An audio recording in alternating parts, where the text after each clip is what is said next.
지난 한 주간 동안 잘 지내셨습니까? 점점 날씨가 더워지고 있습니다. 건강에 유의하시고 또 이런 때일수록 더 경건에 힘쓰시는 귀한 시간 되기를 원합니다. 우리가 올해 이 하이델베르그 요리문답을 통해서 하나님께서 우리에게 주시는 말씀의 은혜들을 누리고 있는데요. 지난 주일까지는 우리가 사도신경이 어떠한 내용이 포함되어 있고 또 우리가 믿음으로 무엇을 고백하고 선포해야 하는지에 대해서 함께 말씀을 나누었습니다. 이제 이 말씀을 우리가 믿고 고백하는 것이 어떤 유익이 있고 또 이것을 통하여 우리가 믿음으로 고백하는 자라면 어떻게 살아야 되는지에 대해서 이제 계속해서 말씀을 나누기를 원합니다. 오늘은 이 하이델베르크 요리문답 23주일차 말씀인데요. 오늘 59문, 60문, 또 61문을 함께 말씀을 나눕니다. 보시면 이 사도신경의 교리를 믿고 고백함으로 우리는 무슨 유익을 얻습니까? 라고 질문을 하면요. 첫 번째는 사도신경에서 삼위 하나님을 배우고 고백하는 것은 큰 유익을 얻는다는 것입니다. 우리 59문과 답을 한번 다 같이 읽어보실까요? 시작. 이 모든 것을 믿는 것이 당신에게 지금 어떤 유익을 줍니까? 그리스도 안에서 영원한 생명의 상속자가 됩니다. 아멘. 우리가 세상에 나아가서 믿지 않는 사람들에게 예수 그리스도를 전합니다. 예수 믿으십시오 라고 전하면 그들이 제일 먼저 무엇을 반문합니까? 보통은 당신이 나에게 예수를 전하는데 당신이 예수 믿고 좋아진 점이 무엇입니까? 무슨 큰 유익을 얻었습니까? 그렇게 반문할 것입니다. 또 전도 받는 사람도 전도하는 사람의 어떤 모습을 볼 때 저 사람이 가지고 있는 것 나도 가졌으면 좋겠다라는 생각을 가질 때 이 마음의 변화가 있고 또 그 몸이 따라와서 예수 믿고 구원받는 데까지 나아가게 됩니다. 그런 의미에서 우리가 지난 시간까지 사도신경을 통해서 우리의 신앙을 고백하고 이 뜻을 우리가 배우고 또 더 나아가서 이것을 가지고 우리의 남은 인생을 살기를 원하는데 이 모든 것을 믿고 고백하는 것이 어떤 유익이 있는가라는 것을 분명히 정리해야 한다는 것입니다. 어떤 유익이 있습니까? 오늘 하이델베르크 요리문답 59문의 답은 먼저 우리가 그리스도 안에서 의롭다함을 얻었다라는 것을 우리가 알게 된다는 것입니다. 특별히 이 의롭다함에 있어서 먼저는 그리스도 안에서라는 이 단어가 굉장히 중요합니다. 에베소 1장 7절을 우리 다 같이 읽어보실까요? 시작. 그리스도 안에서 그의 의함을 따라 그의 피로 말미암아 속량 곧 죄 사함을 받았느니라. 우리가 의롭다 하는 것이 왜 중요한지에 대해서 그동안 계속 말씀을 나눴는데요. 우리가 의롭다 할 때, 즉 우리가 죄의 문제를 해결하고 하나님께서 우리를 죄 없다 하실 때 우리가 영원한 생명을 소유한 자가 됩니다. 그리고 우리가 구원을 받습니다. 그런데 이 구원, 우리의 의롭다함이 도대체 어디에서 그것이 확증되는가 하는 것입니다. 도대체 누구 때문에 그 일이 이루어졌는가 하는 것입니다. 가장 중요한 것은 바로 그리스도 안에서라는 것입니다. 내가 무엇을 해서가 아니라 그리스도 때문에 그렇다는 것입니다. 하나님께서 우리를 의롭다 하시는 것은 우리를 보고 의롭다 하시는 것이 아니라 그리스도를 보시고 우리를 의롭다 이렇게 칭하신다는 것입니다. 저와 여러분이 예수를 믿는다는 것이 바로 그것입니다. 예수 그리스도 안에 내가 들어가는 것이고 예수 그리스도 안에서 우리가 모든 것을 누리는 것입니다. 그리고 내가 이 그리스도 안에 있음을 세상 가운데 증거하는 것, 그것을 보여주는 것, 그것이 바로 그리스도인의 삶이라는 것입니다. 그래서 우리가 예수 그리스도를 믿는다 하면 이제 나는 그리스도인이다. 이제 예수 그리스도를 머리로 한 그의 지체의 삶을 살아가고 이제는 내가 나를 위해서 사는 인생이 아니라 예수 그리스도를 드러내는 인생을 살게 된다. 이것을 우리가 선포하는 것인데요. 그래서 우리가 예수 그리스도를 믿고 고백하는 것은 이제 내가 예수 그리스도 안에 있다는 것입니다. 세상의 그 어떤 곳에서도 우리가 위로를 받을 수 없지만 이제 예수 그리스도 안에서 우리가 위로를 받는 존재가 되었다는 것입니다. 그런데요, 이 유익 중에 하나가 또 무엇이냐면 우리는 하나님 앞에서 의롭다함을 얻는다는 것입니다. 하이델베르크 요리문도 59문 답도 말하죠. 나는 하나님 앞에 의롭게 되며. 갈라디아서 3장 11절은 이렇게 말씀합니다. 우리 다 같이 한번 읽어보실까요? 시작.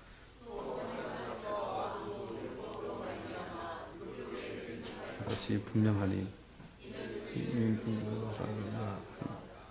예, 우리는 하나님 앞에서 죄인일 뿐이지만 하나님께서 그리스도의 대속 제사를 받으시고 우리를 의롭다 하시는 것입니다.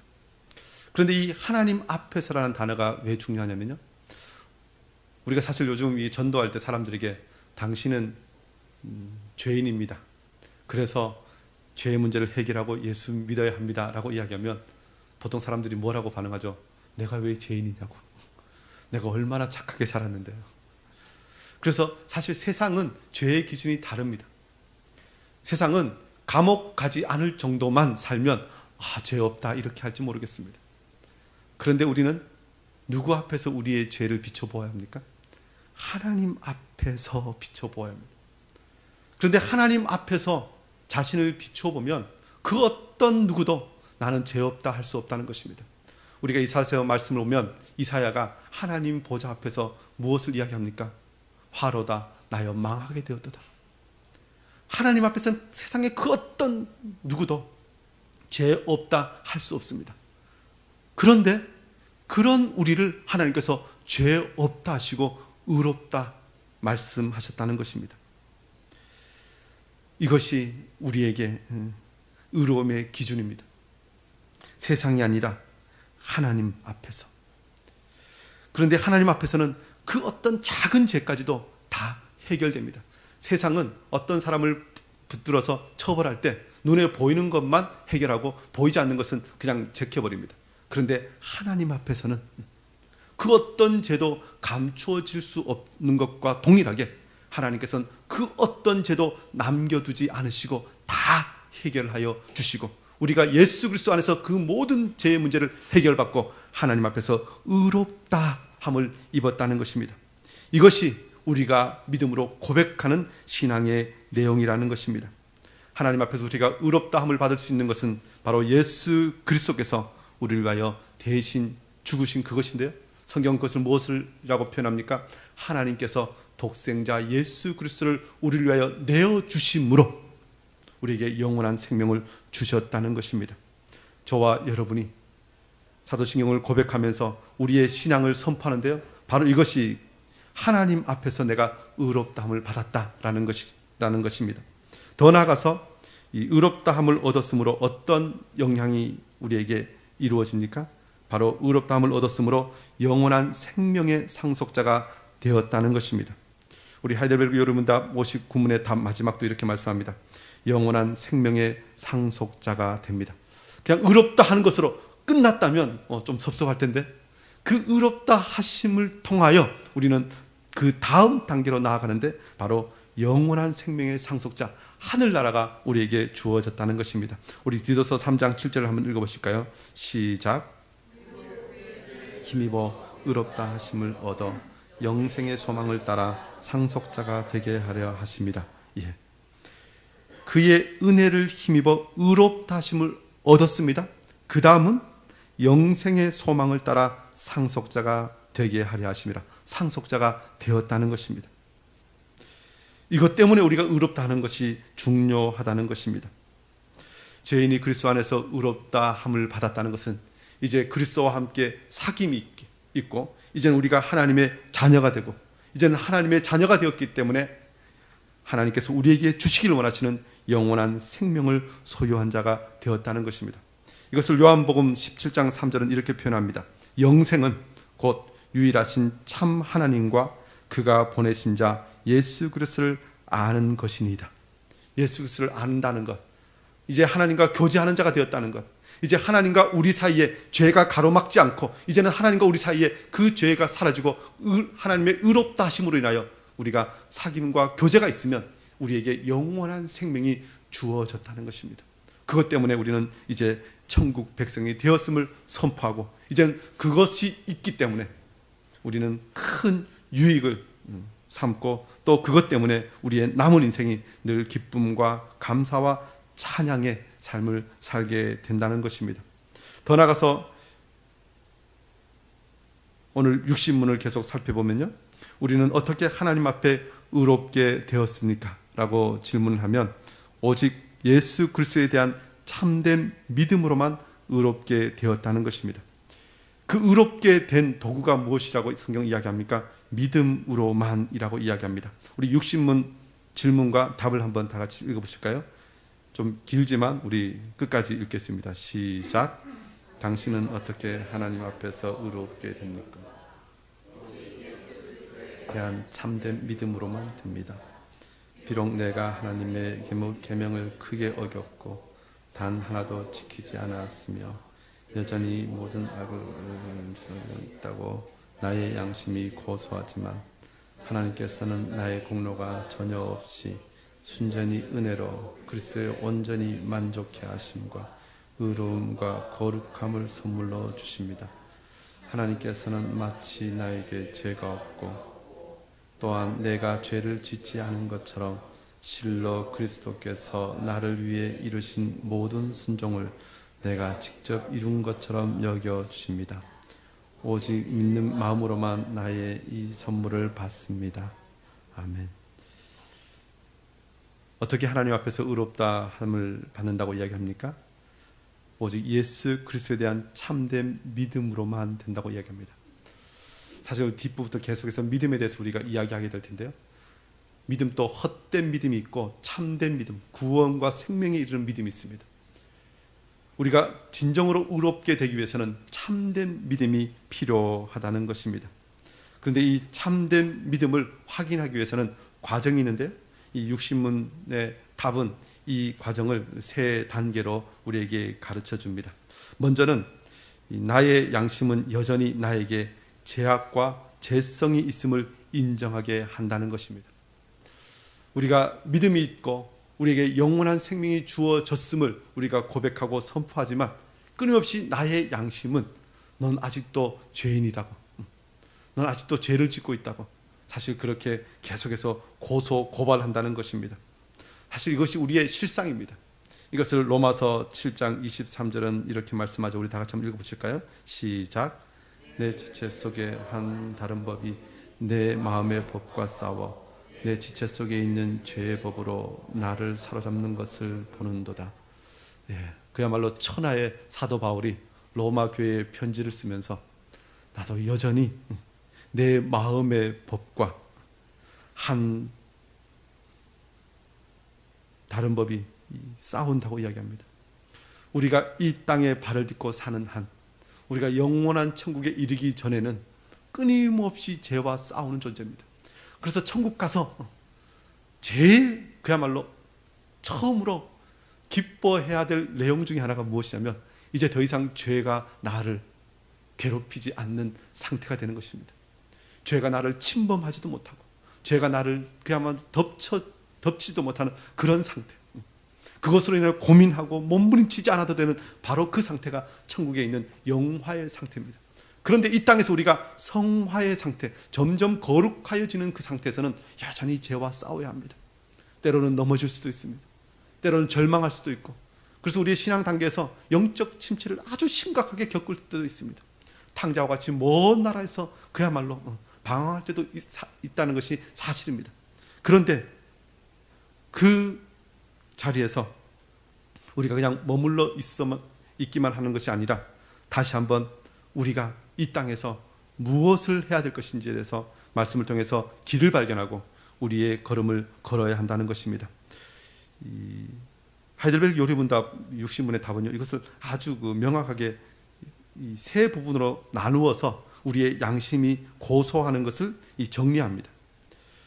보면 비록 내가 하나님의 모든 계명을 크게 어겼고, 이게 무엇입니까? 우리가 지은 죄의 실상을 아예 증거물로 드러내는 것입니다. 하나님의 백성이라고 산다고 하지만, 하나님의 뜻대로 산다고 몸부림쳤지만, 실상은 하나님 앞에서 지은 죄의 증거들이, 그야말로 그 현장들이 우리에게 펼쳐져 있다는 것입니다. 그래서 다른 사람은 나를 제대로 몰라서 아유 거룩하시군요, 내지는 신앙생활 잘 하시군요, 뭐 이렇게 인정할지 모르지만, 내 양심은, 내가 나를 아는데, 내가 지은 그 모든 죄의 결과물을 내가 기억하고 있기 때문에 끊임없이 나를 고소한다는 것입니다. 근데 이 고소를 하면 어떤 일이 있습니까? 혹시 고소당해 보셨습니까? 예. 여러분 표정을 보니까 뭐 자유로우신 것 같습니다.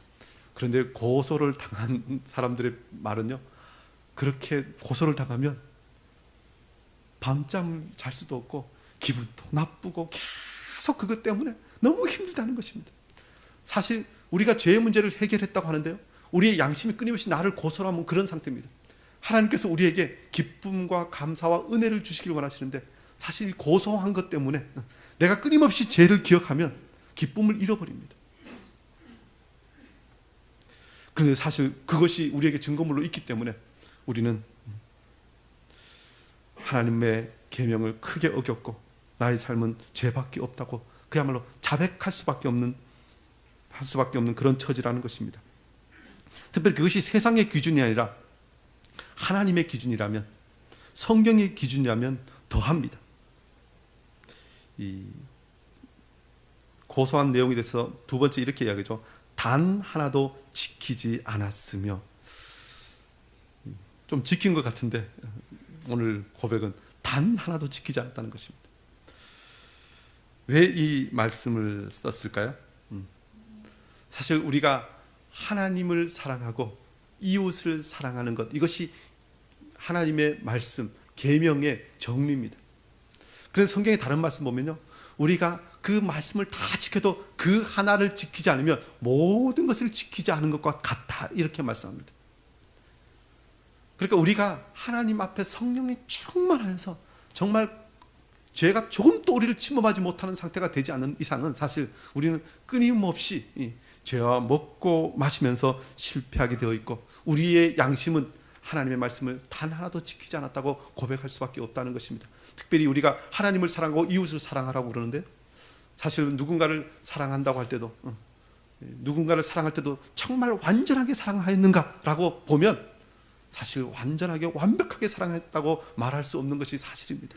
그래서 우리는 하나님의 계명 가운데서 단 하나도 지키지 않았다고 고백할 수밖에 없다는 것입니다. 그런데 이것까지만 해도 조금 어떻게 넘어가겠는데, 세 번째로 무엇을 이야기합니까?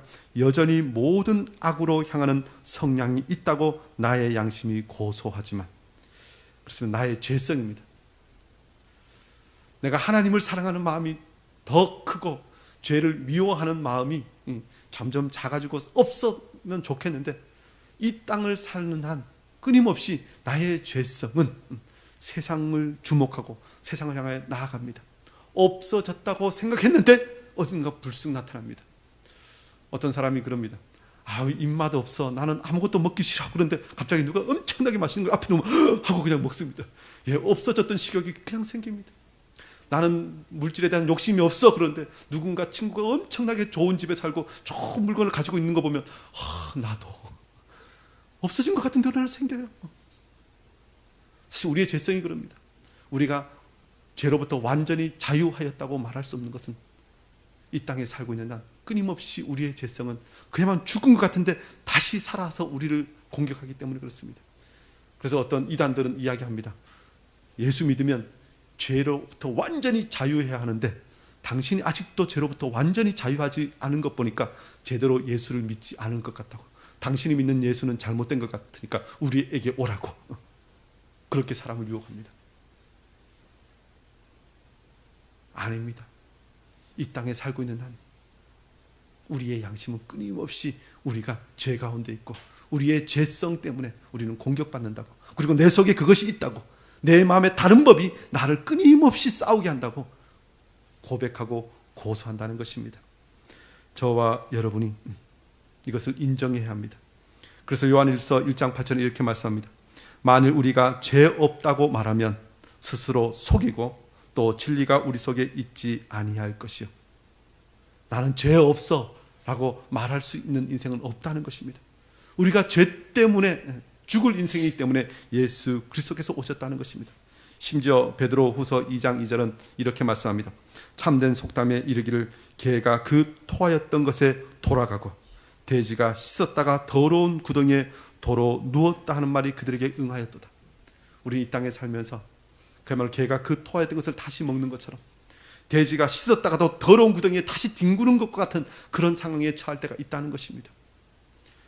그래서 성경에서는 예수 그리스도 외에는 그 어떤 의인도 없다고 이야기합니다. 심지어 가장 위대한 믿음의 사람이었던 다윗 왕도 성경에 크게 3번이나 그가 죄 가운데 빠지고 실패한 적이 있었다고 우리에게 이야기해 줍니다. 저와 여러분이 그런 상태라는 것입니다. 그러므로 우리가 더 하나님께 나아가야 합니다. 그러므로 우리가 더 예수 그리스도의 그 보혈의 공로를 의지하고 그 앞에 나아가야 한다는 것입니다. 우리가 그렇게 죄 가운데 있는 인생이기 때문에 하나님께서 무엇을 하셨습니까? 하나님께서는 나의 공로가 전혀 없이 의로움과 거룩을 선물로 주셨다는 것입니다. 이 전혀 없다는 것이 중요한데요. 사실 우리가 무엇을 한 것 같지만 우리는 아무것도 할 수 없는 존재입니다. 그야말로 죽었던 존재라고 성경은 말씀합니다. 에베소 2장 8절은 이렇게 말씀하죠. 우리 다 같이 한번 읽어보실까요? 시작. 그 은혜에 의하여 이것은 너희에게서 난 것이 아니요 하나님의 선물이라. 예, 하나님의 선물입니다. 선물과 물건을 구매하는 것과는 무슨 차이가 있죠? 예, 선물은 그냥 받는 것인데 뭐 아무리 할인을 하고 뭐 아무리 세일을 해도 뭔가 대가를 지불해야 그것이 그 물건을 줍니다. 그런데 선물은 아무것도 내가 하지 않아도 주어지는 것이 선물입니다. 우리에게 주어진 그 구원은, 우리를 의롭다 하신 것은 바로 선물과 같이 우리에게 주어진 것이라고 말씀합니다. 나의 공로가 전혀 없이, 내가 무슨 좀 착한 일을 했기 때문에, 내가 잘생겼기 때문에, 내가 좀 하나님을 위해서 큰 일을 할 것 같이 뭔가 하기 때문에 하나님께서 나에게 주시는 것이 아니라는 것입니다. 하나님께서 주신 그 구원은 나의 공로가 전혀 없습니다. 이것을 또 무엇이라고 표현합니까? 순전히 은혜로, 그냥 은혜도 아니고 순전히 은혜로 그리스도의 온전히 만족케 하심과 예수님께서 나를 위해서 다 대가를 지불하여 주신 그것 때문에 의로움과 거룩함을 선물로 주셨다는 것입니다. 특별히 이제 의로움과 거룩함이라는 표현을 여기 썼는데요, 이 표현은 이제 하나님께서 의롭다 하심을 받은 그 사람은 앞으로 어떻게 살 것인가, 그 선물을 받았다는 증거가 무엇인가 라는 것을 이야기할 때, 이제 그 사람의 삶은 의로움과 거룩함을 선물로 받았기 때문에 그 의로움과 거룩함을 드러내는 삶을 살게 될 것이라는 것입니다. 받은 사람과 안 받은 사람의 차이는, 안 받은 사람은 아무리 의로움과 거룩함을 드러내려고 해도 드러낼 수가 없습니다. 그런데 이미 받은 사람은 그것이 저절로 드러납니다. 거저 받았기 때문에 또 거저 나누어주는 감사의 삶을 살게 된다는 것입니다. 하나님께서는 우리를 그렇게 의로움과 거룩한 삶으로 인도하여 주십니다. 요한일서 1장 9절은 계속 이렇게 말씀합니다. 만일 우리가 우리 죄를 자백하면 그는 미쁘시고 의로우사 우리 죄를 사하시며 우리를 모든 불의에서 깨끗하게 하실 것이요. 죄 없다 하는 사람은 예수 그리스도를 받아들일 수 없고 믿을 수 없고 모실 수 없습니다. 그리고 자기 것을 다 내려놓고 예수 그리스도 안으로 뛰어들 수 없습니다. 그런데 나는 아무것도 할 수 없다는 것을 고백하는 사람, 나는 죄로 인하여 죽었다라고 고백하는 사람은 예수 그리스도 안으로 우리가 들어가고 예수 그리스도께서는 우리에게 그 모든 비어진 그릇에 아름다운 것으로 채워주시고 우리를 모든 불의에서 깨끗하게 하실 것이라는 것입니다. 아까 우리 양심이 우리를 고소했죠. 고발했습니다. 너는 죄인이야 라고 고발했는데 그야말로 검사처럼 고발한 것이죠. 이제는 너는 이런 죄를 지었기 때문에 이런 벌을 받아야 돼 라고 고발했는데 우리의 변호인 되시는 예수 그리스도께서는 내가 그 죄를 다 담당했기 때문에 그는 이제 죄 없다 이렇게 말씀하여 주신다는 것입니다. 저와 여러분이 이런 존재가 되었습니다. 이제는 우리가 예수 그리스도로 인하여 우리의 그 죄악된 본성이 이제는 거룩한 자로 바뀌어진다는 것입니다. 이제는 하나님 앞에서 의롭다함을 받았기 때문에 이제는 그것을 사모하면서 살아가는 자가 되었다는 것입니다. 이것을 또 어떻게 표현합니까? 참되게 믿는 자는 그리스도께서 이루신 모든 의의 선물을 받습니다 라고 우리가 고백하게 된다는 것입니다. 이 과정을 하이델베르그 요리문답 60문 답의 세 번째 문단은 이렇게 표현하죠. 하나님께서는 마치 나에게 죄가 전혀 없고 또한 내가 죄를 짓지 않은 것처럼 실로 그리스도께서 나를 위해 이루신 모든 순종을 내가 직접 이룬 것처럼 여겨주십니다 라고 고백합니다. 세상의 기준과 좀 다르죠. 하나님께서 마치 나에게 죄가 전혀 없고 또한 내가 죄를 짓지 않은 것처럼, 이 표현이 얼마나 큰 은혜냐면요, 세상의 법정에서는 죄를 짓고 또 그것을 인하여 고발당하여서 처벌받고 선고받습니다. 뭐 심지어는 이 교도소에서 몇 년형 받고 나옵니다. 나오면 그 사람에게 어떤 것이 끝까지 남아 있습니까? 우리 보통 하는 말로 전과라는 것이 남아 있습니다. 그 사람은 이런 죄를 지었던 사람이고 이런 처벌을 받고 이런 것들을 과정을 지내온 사람이다. 그래서 그 다음부터 사람들은 그 사람에 대해서 그런 눈으로 봅니다. 그런 대우를 합니다. 회사를 취직할 때도 이 사람이 전과가 있네요? 안 됩니다. 이렇게 대우를 합니다. 그런데 하나님께서는 우리를 의롭다 하실 때 어떻게 하신다고요? 마치 나에게 죄가 전혀 없었던 것처럼 대해 주신다는 것입니다. 심지어 내가 죄를 짓지 않았던 존재였던 것처럼 그렇게 대해 주신다는 것입니다. 사실 우리가 어떤 사람을 혹시 만났을 때 내가 그 사람에게 옛날 나쁜 일을 혹시 했습니다. 그래서 뭐 이런저런 것으로 그에게 좀 갚았지만 그래도 그 사람을 만날 때 그 옛날의 그것 때문에 혹시 껄끄러운 것이 있을지도 모르겠습니다. 사람 사이에서는. 그런데 하나님께서는 예수 그리스도 때문에 우리의 모든 그 죄 전과를 완전히 도말하여 주셔서 죄가 전혀 나와 상관이 없었던 것처럼 그렇게 대하여 주신다는 것입니다. 누구 때문에요? 그리스도 때문에. 그리스도께서 나를 위해서 그 모든 순종을 완전하게 완벽하게 이루셨기 때문에, 그 예수 그리스도 때문에 나를 그렇게 대하여 주신다는 것입니다. 심지어 예수님께서 십자가를 지시고 그 모든 죄를 깨끗하게 하여 주시고 그 모든 일을 행하셨는데, 심지어 예수님께서 하셨던 그 모든 대속의 제사를 내가 직접 이룬 것처럼, 예수님께서 단번에 완벽한 제사를 드리셨는데 내가 그 제사를 드린 것처럼 해주신다는 것입니다. 이것이 하나님께서 우리를 의롭다 하시는 그 모습이라는 것입니다. 이것을 우리가 거저 누리는 자가 되었습니다. 로마서 4장 4절 5절은 이렇게 말씀하죠. 우리 다 같이 한번 읽어보실까요? 시작.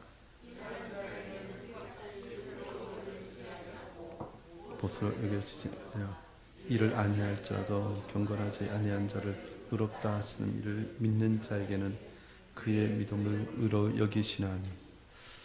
일하고 대가 받는 것은 뭐 당연합니다. 근데 일하지 않았는데 그것을 내가 했다고 하고 그 대가를 주는 것처럼, 하나님께서는 우리에게 예수 그리스도께서 하신 일을 내가 한 것처럼 하여서 우리에게 그 모든 은혜를, 그 대가를 주신다는 것입니다. 믿음으로 우리가 그것을 믿기만 하면, 그것을 받기만 하면 우리에게 그것을 은혜로 주신다는 것입니다. 우리는 우리 자신의 선행을 하나님 앞에 내놓고 의롭다함을 받는 것이 아니라 그리스도께서 이루신 그 의를 내어놓고 의롭다함을 받는 것입니다.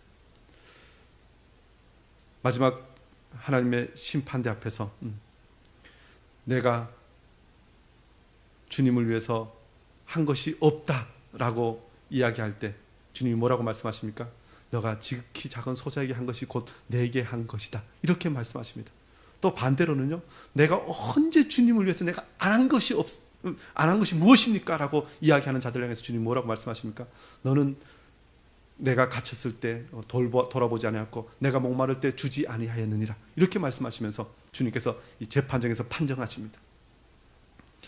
사실 그것처럼요, 우리가 주님의 재판정 앞에 갔을 때 내가 이것저것을 했습니다 라고 이야기할 수 없습니다. 왜요? 내 안에 예수 그리스도께서 하셨기 때문에, 그리스도께서 이루신 의를 가지고 우리는 내어놓습니다. 그래서 내가 한 것이 아니라 하나님께서 하셨습니다. 우리 주 예수 그리스도 어린 양께서 하셨습니다라고 고백하고 찬양하는 것입니다.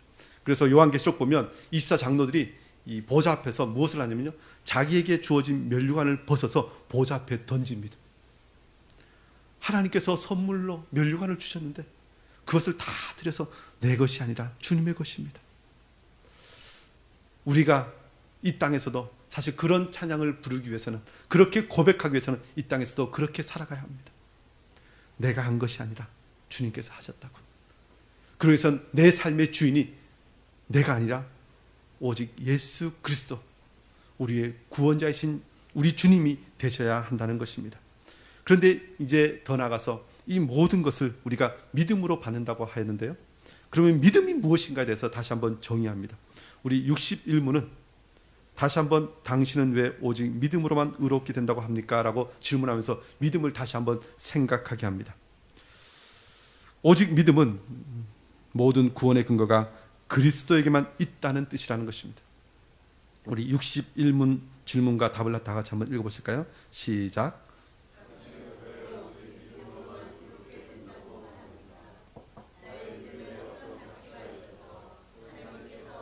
받으실 만한 것은 아니며 오직 그리스도의 만족케 하심과 의로움과 거룩함만이 하나님 앞에서 나의 의가 됩니다. 오직 믿음으로만 이 일을 받아들여 나의 것으로 삼을 수 있습니까? 아멘. 우리가 신앙생활 하다 보면 이런 표현을 쓰죠. 저분은 참 믿음이 좋아, 믿음이 커, 교회에서는 믿음이 최고지, 이러면서 믿음에 대한 어떤 가치를 부여한 것이 자주 있습니다. 심지어 이 믿음을 키우기 위해서 어떤 사람은 찬양을 100번, 200번 한다고 그러고 성경을 무지막지하게 읽는다고 그러고 믿음을 키우기 위해서 이런저런 것들을 막 하는 사람들을 우리 가끔 봅니다. 그런데 오늘 하이델베르그 요리문답 61문의 답은 무엇을 이야기합니까? 나의 믿음에 어떤 가치가 있어서 하나님께서 나를 받으실 만한 것이 아니라고 이야기합니다.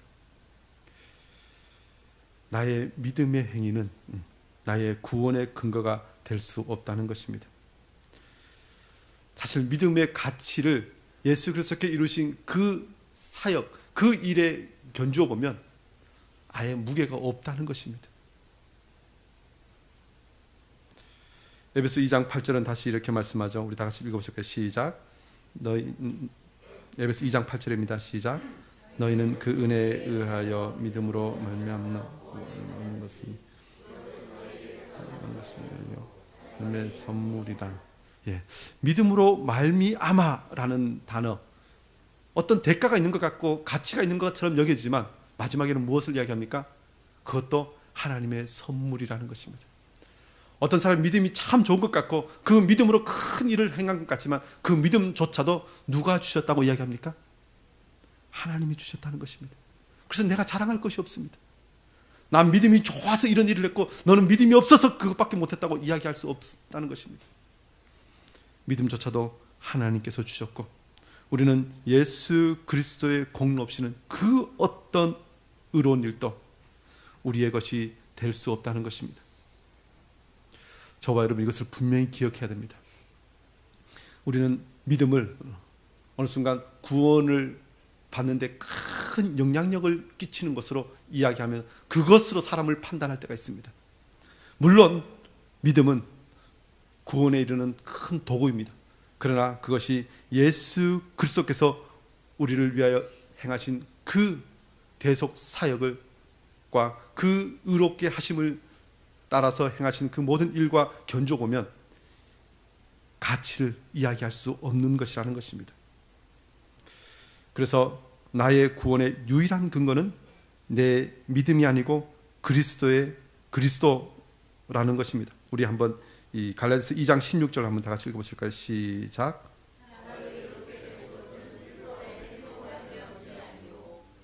예수 그리스도를 믿음으로 우리도 그리스도 예수를 믿나니 이는 우리가 율법의 행위로서가 아니고 그리스도를 믿음으로써 의롭다함을 얻으려 합니다. 율법의 행위로서는 의롭다함을 육체가 없느니라. 이 갈라디아서 2장 16절은 율법과 믿음을 계속해서 비교합니다. 비교하는데 가장 중요한 것은 무엇이냐면요, 율법은 어떤 행위, 대가, 나의 공로를 주장합니다. 내가 이런 일을 했기 때문에 이런저런 것들로 인해서 내가 구원받는다. 그래서 하나님께서 나를 사랑하시고 나에게 복 주신다. 이렇게 이야기하는 것이 율법이라면,